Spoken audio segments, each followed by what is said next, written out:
Donna, what did they do, especially in the first quarter, to really take away the inside game? Well, they pushed us out, a lot farther, from scoring areas, and it was just disruption. And anytime you have that kind of disruption, they just make passes longer, and it just takes everybody a step or two outside of where they can be effective. Sarah said she entered the game trying to be aggressive. How nice it was to see for her to kind of have a game like that when you need an impact. I think it was a great confidence booster for her and for us. We need Sarah to have those kind of performances in order for us to, keep competing, at a really high level. So it was great for her to have this kind of performance, and we look forward to her having, follow-up performances like this. Don, Gino said that he thought in a big game like this, there might be more pressure on the home team. What do you think about that? I thought we were in character. I would have liked for us to catch the ball and closer to our areas where we could be effective. Our team was our team. I don't think it had any. They were energized, but it didn't have any, more pressure than what the game was for us. In the back here, Mike. Don, you said last week, right? You said last week that if you had a choice between winning in February and winning in April, you'd choose April every time.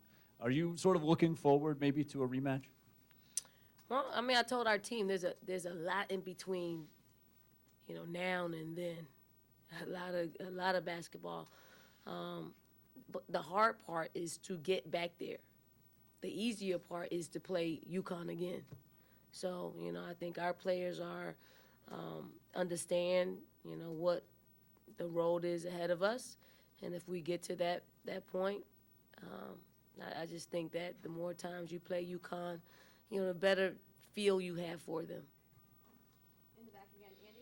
Do you like having this game at this point in the season, midway through conference play, where it still shows your players, okay, you may be one of the best 4 teams in the country, but you still have a little bit to go, and by seeing how you match up with UConn, you don't have to say anything. The players get to see the example about where they need to get to. Yeah, I think it's a good game at a good time, especially when, we can have a sellout, especially when, we got 2, top teams in the country. I think it's just great for women's basketball. You don't get this kind of hit, in conference play. And for us, it's a month outside of March Madness. You get to measure yourself against the top team in the country, and hopefully you can utilize this game to work on some of the things that separate you from winning a game like this. Gene?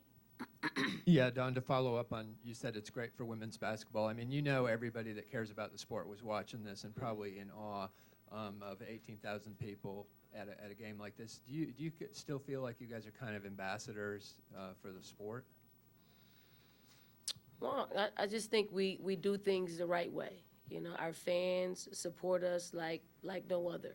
I think when you do it this way, people have an appreciation for how we've done it, because we just made them feel like they're a part of us.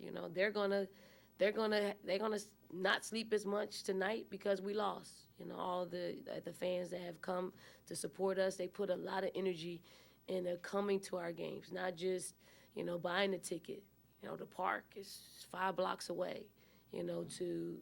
Some people were out here 6:30 a.m. this morning trying to get a good seat because they got a general admission ticket. So I just feel like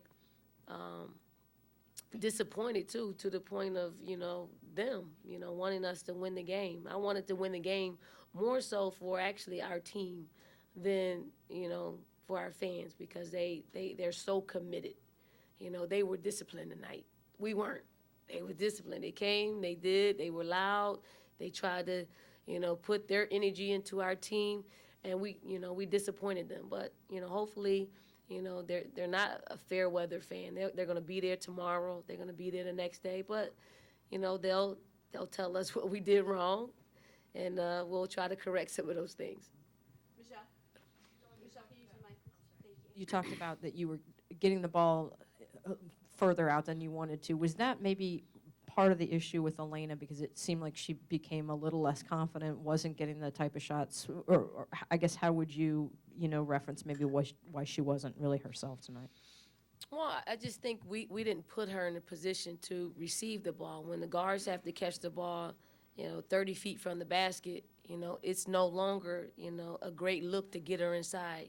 She's probably holding off her player, so she's got to release her position because she knows that ball is not going to get to her because it's so far away from where she is.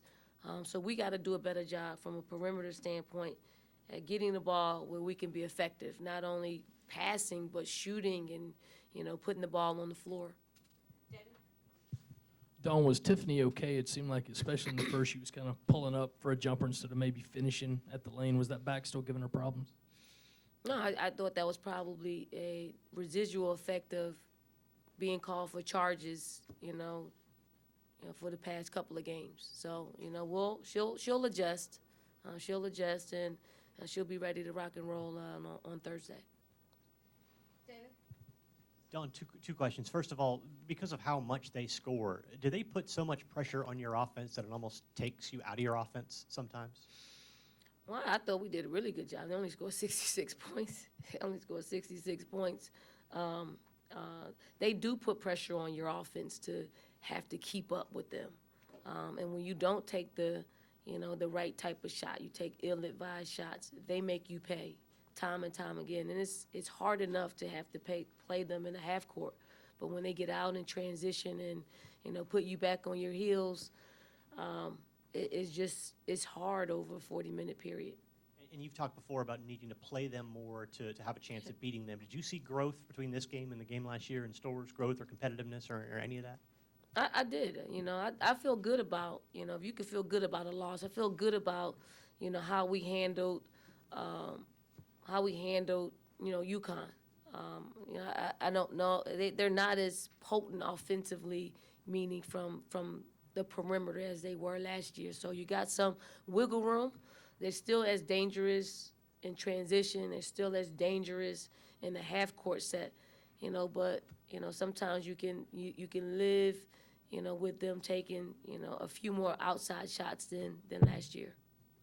David? Donna, Gino said that you guys have agreed on the series to continue going to UConn next year and the year after. Is that right? That's correct. Just how good is that for the game and for your program to keep this series going and kind of play the best team in the country year after year? I think it's great. It's great as long as we can continue to be competitive. So for us, I think our players really need to continue to see this type of basketball. It helps you practice better. It does because for the things that they do, if we can do it, 50% of the time, cut hard, set great screens. If we could do that 50% better, we're going to be a better team. Scott? As a follow-up to that question, you guys played Ohio State, Duke, UCLA, and also UConn this year. Do you still want to mix in, besides playing UConn going forward, you still want to mix in maybe 4 or 5 big-time games along with the other non-conference games that you guys play? Wait till you see our schedule next year. Anything else for Coach David? Thank you, Coach. What? You were done. It's a doozy. I don't even want to think about it.